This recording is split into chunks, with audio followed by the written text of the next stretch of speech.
our first guest, our only guest, our special guest. I'm a guest, our only guest, our very not just only, our very special guest tonight. His Broadway debut was in a play called Be My Love, where he played Charlie, Mario Lanza's manager. Off-Broadway credits include Pleasant Avenue by Edwin Torres, Gangster Apparel by Richard Viteri, On the Waterfront, I'm sure a lot of you are familiar with that one, by Bud Schulberg, Murdered by the Mob, Penguin Reps Centennial Casting, Tony and Tina's Wedding. TV credits, he was, those of you that are big Sopranos fans, like most of us are, I'm sure, and you've seen the series, he played Anthony Infante in The Sopranos. He was in Rescue Me, Law and Order, Criminal Intent, Special Victims Unit, Falcone, Sidney Lumet's 100 Center Street, Conviction, Fit TV's Fit Family. Charles, you might want to write a new movie called Unfit Family and put me in it, okay? Some of his film credits include Seekers, The Parlor with James Wilder and Gordon Clapp, Tony and Tina's Wedding, which he was also in off-Broadway. And those of you that want to get some idea of Lou's work, I'm sure most of you have seen him. Now you recognize who he is tonight, but I'm sure you've seen him because he's been in so many things. His DVDs include Season of the Hunted, Prince Charming with Christina Applegate, and Dummy with Adrian Brody. And now I want to also thank and introduce Lou Martini Jr. Thank you.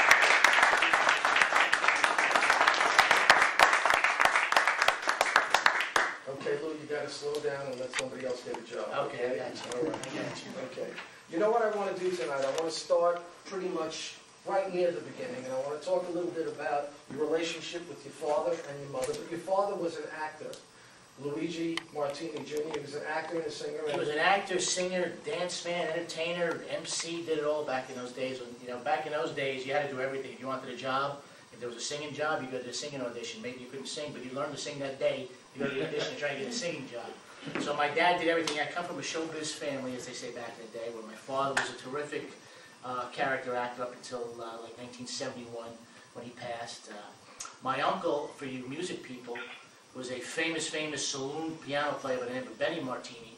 Was actually Frank Sinatra's personal favorite piano player. When he come to New York, he'd always play with Frank Sinatra. And so I'm full of singers and entertainers and stuff. So I guess it's in my blood that I had to do something performing-wise.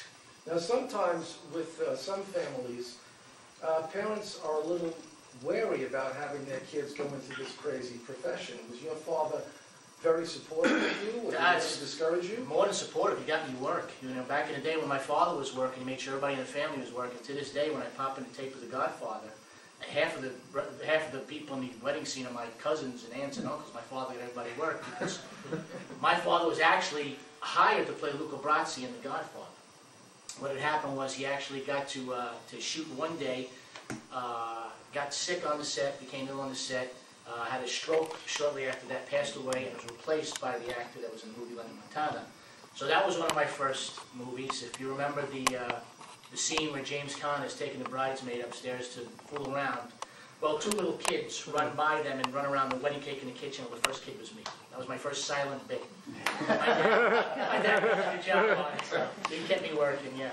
Well, I need to ask one of the obvious questions because he's one of my favorite actors, Marlon Brando, and everybody always wants to know, what's Brando like, what's he like to work with, what impressions did you have on him? Well, now you were a young kid, so... I was a young kid, and that was good at that time because Brando liked kids and animals and really didn't like anybody else. So if you were a kid or a cat, they remember the scene with the cat on his lap? You ever heard the story about that cat? That cat was a stray cat that was just hanging around the set, and he took to Marlon, this cat, and the next thing you know, Marlon loved the cat and was carrying him around all over the place, and they were shooting this scene, and the cat jumped up on Marlon's lap, and Francis said, "I love it, keep the cat on the lap," and that whole thing with him stroking the cat and stuff was one of the great visual scenes of all time as a man of that power and strength, playing with a little kitty cat. It's amazing. But he was, like I said, I met him a couple of times when we were working, and he was very nice to me, and he was a lot of fun at the time, although he could be very moody, supposedly. But he never showed it with us, And he did, there's stories about him, Lenny Montana, the guy that I just mentioned, who was actually a professional wrestler. He wasn't an actor. When he came in and did the role that my dad was supposed to take, they gave him such a hard time. Brando was one of those guys, he loved practical jokes, too. So anytime that Lenny would make his entrance to do the entrance of the scene where he'd come in to ask the Godfather on this day, whatever the speech it was that he had, Brando every time would have like a piece of paper on his tongue, and it'd be like, you know, screw off, asshole, on his tongue. He'd open his mouth, and they had to do like 60 takes because Lenny Montana couldn't get the words out. Because every time he'd go to speak, Brando would open his tongue and be like, you know, fuck you, and it'd be written on his back. It's like, what is this guy doing? Come on.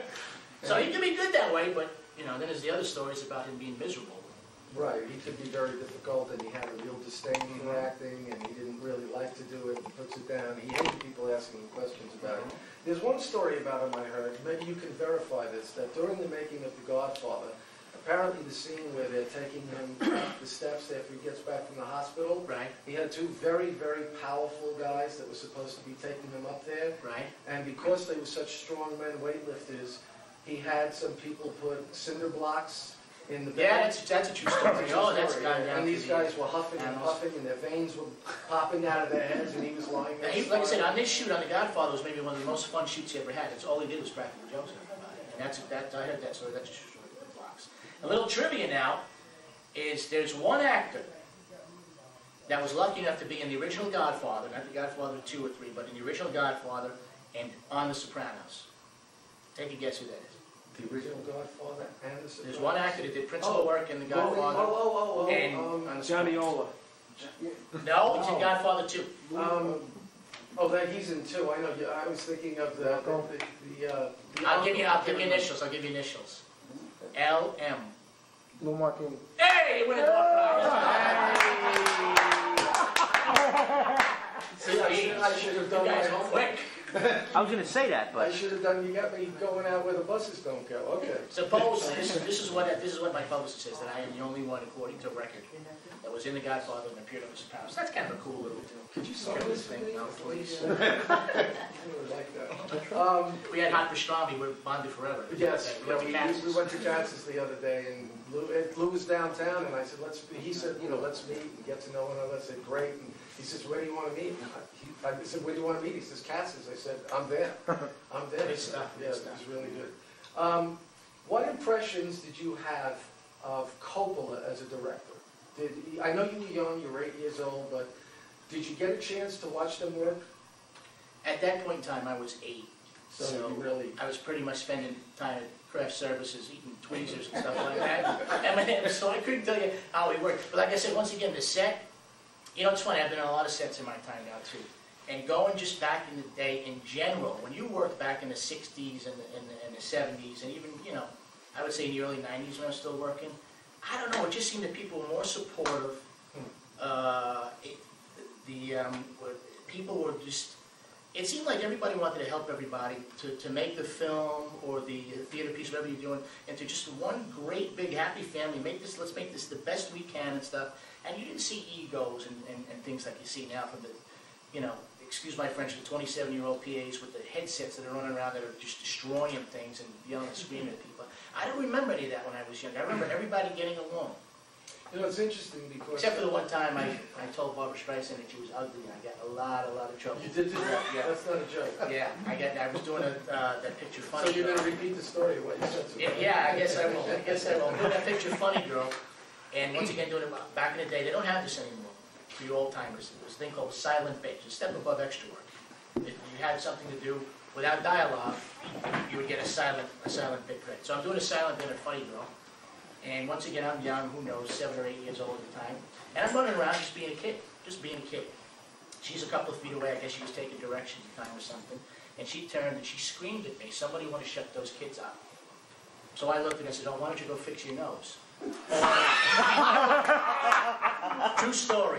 Next thing I know, my father's on the stage and she's yelling at my father, and the wonderful actress Anne Francis, familiar with Anne Francis? Sure. Took me on the side and I was crying like a baby, and I'll never forget the little speech she gave me. She's like, Lou, she goes, I'm just going to tell you this once, because you're going to have to work on the movie with us and stuff like that. We all know that she's a really terrible, mean person and nobody likes her, but we can't talk about how ugly she is. We can't do any stuff. Okay, I promise I won't do it again. That was one time I did get yelled at on a set. It was kind of hairy. You were kind of a bashful person. Yeah. Yeah, I can see. You know, I heard a story some years ago, and I think it was Stallone, I'm not sure. He was talking to John Huston, and he said to him, "I noticed that you don't talk much to your actors." And Huston said to him, "Well, if you cast correctly, you don't have to." Now, what do you look for in a director? I mean, assuming you audition, you're right for a part, you've read for it, they want you for who you are and what you bring to the role. What are you looking for? The first thing you want in a director, as an actor, that you're looking for is an openness. That is the first thing. It's so important for a director to be, I'm not even going to say on the same page as you, but open to being on the same page as you. Being able to communicate your thoughts to the director, your vision, your things about the character, where you see the character going, where the character's at, things like that. And you'd be surprised. You work with a lot of directors that have their own vision, and that's what they're going to do. That's what they're going to shoot. That's what they're going to do. And that just makes the job more difficult when you work with somebody like that. Unfortunately, that's one of the things you have to put up with as an actor, and you learn how to deal with that situation when it arises. But the best director in my book is also directors that have acted before, that come from the world of acting and know and can relate to what an actor has to go through as far as preparation, things like that, and what he has to bring to the character, the work that has to be done.